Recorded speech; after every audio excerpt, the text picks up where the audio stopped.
Hey everyone, so I want to provide my review of the Andre 3000 New Blue Sun album. I've seen a lot of reviews out there, a couple of reviews, but I want to provide an actual musical review. So I'm a professional musician, I'm a music teacher, I'm a music producer, I have my master's degree in music. So I kind of want to do a couple of things. I want to give a breakdown analysis, technical analysis of what I hear in the music. Not saying that this is how Andre was approaching it. I'm just breaking down what I hear from a technical point of view. Second thing is give my opinion on what I think this stuff means. Obviously, music means different things to people. So just because I think it means something, it doesn't make it law or whatever. And so yeah, that's what I want to accomplish. So before I get started, one of the first things I've been seeing a lot online is people saying that this album is meditation music.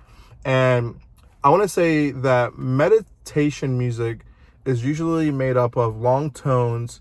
They focus more on having low information in the music and more on like the vibration, the frequency, the soundscape of the tone. And it's really kind of meant to help you clear your head, like yeah, just kind of clear your mind and zone in on a particular frequency. This Andre album, there's a lot of information, there's a lot of development, a lot of tensions of like dissonance. So it's not necessarily what we're looking for when we think of meditation music.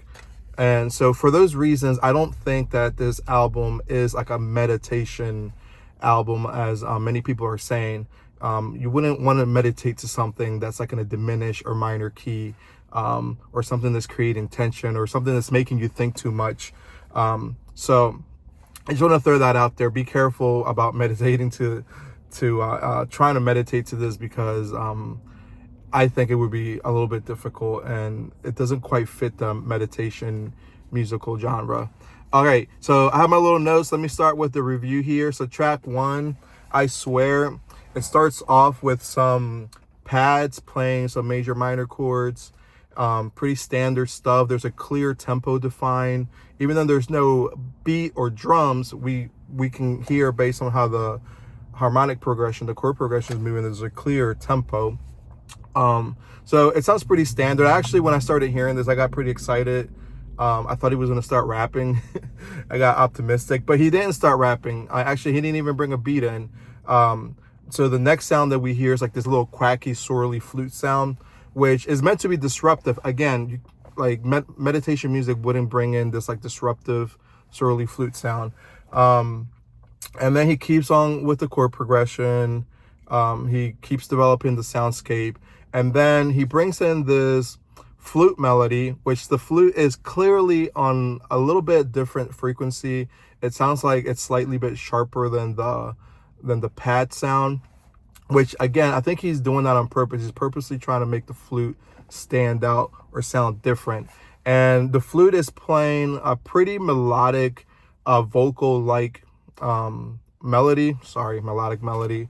And it's something that you could probably like sing a song to, add lyrics to, or even rap to. Bup, bup, bup, bup, bup, bup, bup, bup, bup. It sounds like a pretty standard R&B, trap R&B sort of melody. And if you look at the title of the track, I Swear I Really Wanted to Make a Rap Album, I feel like this is what Andre's trying to communicate through this first track. Like, he's giving us these familiar chords that we've heard in popular music, this familiar chord progression, this familiar melody played on a bit of a different sounding instrument, this different sounding flute.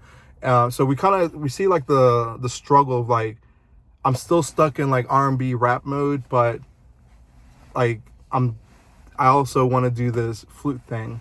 So it's a very interesting. It's almost like you're hearing like him like still be in rap mode, but he's doing it with flute now in this first track. The second track, the word P, blah blah blah blah blah. Similar thing. We get like this key sound, this keyboard sound at the beginning with some reverb, playing a pretty familiar chord progression. Almost sounds like it could be like a gospel chord progression. But But the difference this time, and again, they develop it, they add some more synths. The difference with the second track is that the flute is no longer playing melodically. He's now actually experimenting. He's playing with different scales and doing different runs. And this is where we see kind of like the development of the experimental aspect. So he's slowly getting away from like the hip hop R&B tradition and now heading more into like a truly experimental approach here. And another musical cue that we know that he's heading more towards an experimental approach in the second track is the fact that towards the end of the track, the harmony changes for the first time in the album from just major to minor. So he starts introducing these really dark and crunchy diminished chords. So he's clearly letting us know like, hey, I'm about to get into experimental mode, which takes us to track 3, That Night in Hawaii. And in my opinion, the first 2 tracks is like he's just battling like, am I a rapper? Am I an experimental artist? And then this third track is where he's finally like, hey, I'm gonna go hard with this experimental thing. And this is like, in my opinion, like the actual first truly experimental track of the album. So he starts off with this 808 motif, and then this really interesting low flute sound that's playing like, has this weird overtones and is really experimental. And then he introduces all these percussive elements, and there's these moments of high tension. And this is like in my opinion, like the first actual experimental track. And I thought it was very cool. Then the Bipolar Disorder, as far as like experimental tracks on this album, this is probably like the peak, and again, my opinion, like the peak experimental moment of this album. He has this really interesting flute motif. So a motif is just like a short little musical idea that gets repeated throughout the track, and it's like break up, and then it's just break up, but he puts it in different octaves and different registers, and in each register he messes with the frequency for it to be slightly bit different. So really it kind of keeps you like at odds the entire time.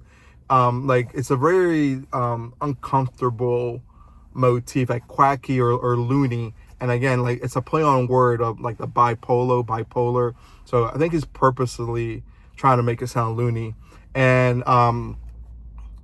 yeah, this whole track, just the way he develops that motif, it lets me know that Andre really knows the genre and he could really be experimental if he wanted to. And it's no surprise, like even in his interviews, like he was talking about John Coltrane and Alice Coltrane and Steve Reich. Like this particular track really kind of showcased Andre's creative mind, his musical knowledge, him as a composer, his development, his creativity. I mean, this is really like the standout track in my opinion, and you can really hear like all the influences of the people he was talking about in the interviews off this track. We get a little bit of minimalism, a little bit of experimental. I mean, this was, as a musician, like this was the most experimental and musically interesting track out of the whole album, Bipolar Disorder. The 99 to Beyonce, again, then he goes back to like this, like, okay, like I did the experimental thing, but now I want to go back to like these this R&B hip hop world. And you know, like we get like these kind of like R&B-ish chords, and the introduction of the synth bass, which is like a very popular staple sound in like hip hop R&B production. We get a lot of dissonance with the flute. So he's giving us like these samplings of like R&B hip hop, but he's still maintaining a pretty decent level of dissonance through the flute playing.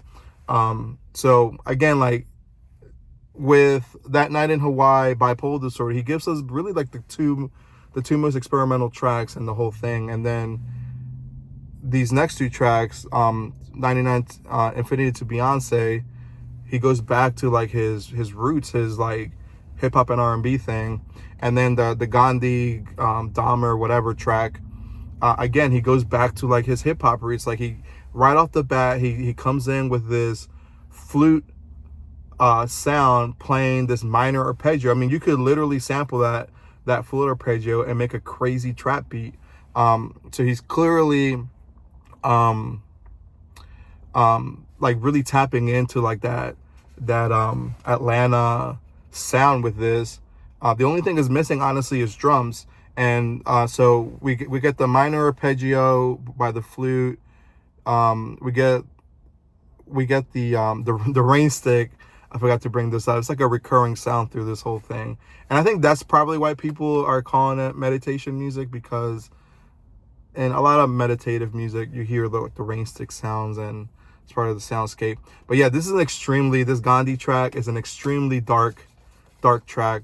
Again, just to further prove my case, I wouldn't want to meditate to a dark track like that. I mean, that's an extremely dark, like the tonality is in a minor key. It's a lot of dissonance. I wouldn't want to meditate to that.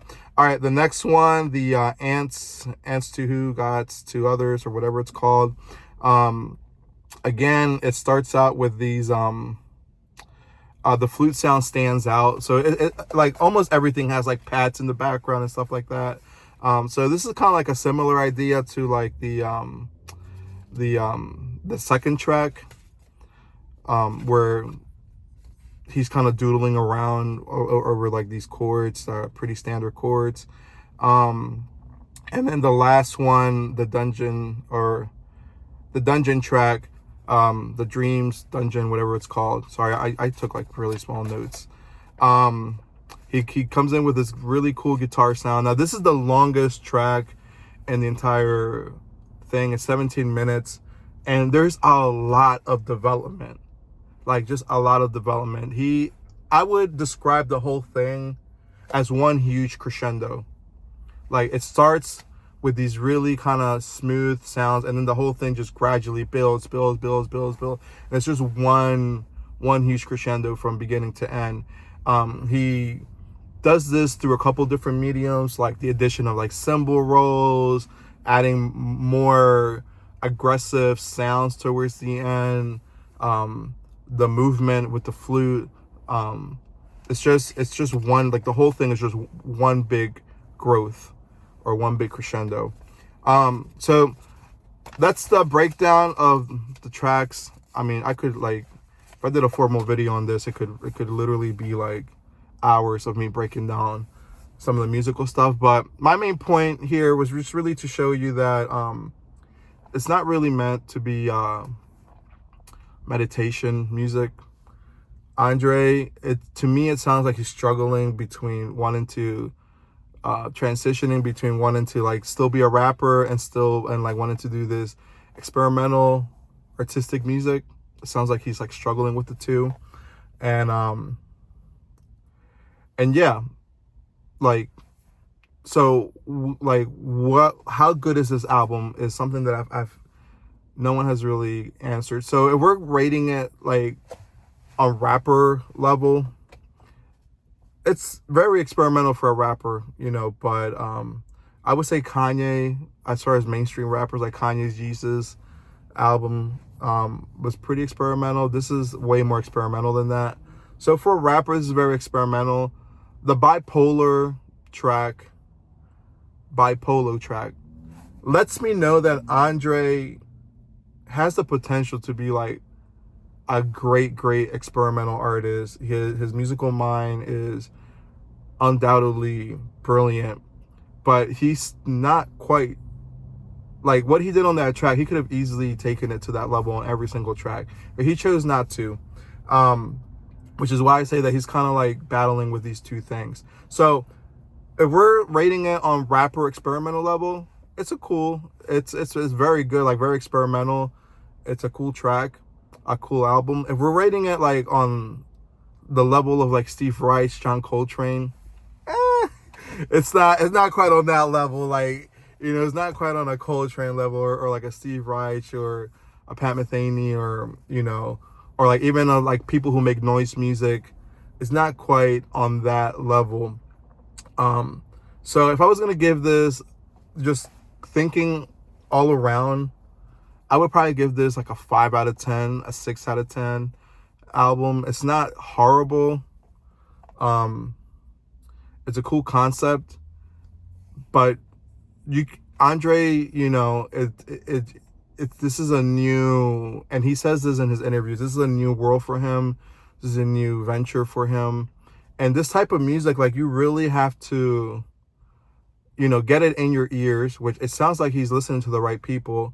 But then, like, performing wise, you have to perform this music regularly to build synchrony with the other musicians, to gain experience on how to react, how to build, how to do all those things. And I'm positive that if Andre continues to do this music and hangs out with the right, caliber of musicians, he will undoubtedly be great. But right now he's, I mean, just the fact that he learned how to play the flute. The flute is an incredibly hard instrument, and he sounds good on the flute. And some of the scales he was playing some like Middle Eastern scales and stuff. He's hip to some cool stuff. Now he just needs like the experience of like playing this improvised music and this experimental music. It just needs more experience, more ensemble experience. So yeah, I would give the album a 6 out of 10. It's cool.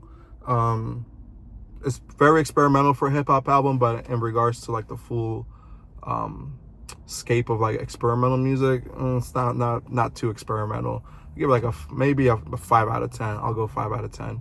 So hopefully you enjoyed my musical review. Hopefully this helps you understand the breakdown of some of these things and how it's not really meant to be meditative music. So I think some people are reading a little bit too much into that just because of the long tones in the background. But yeah, let me know if you have any questions. Let me know what you think about the album in the comments.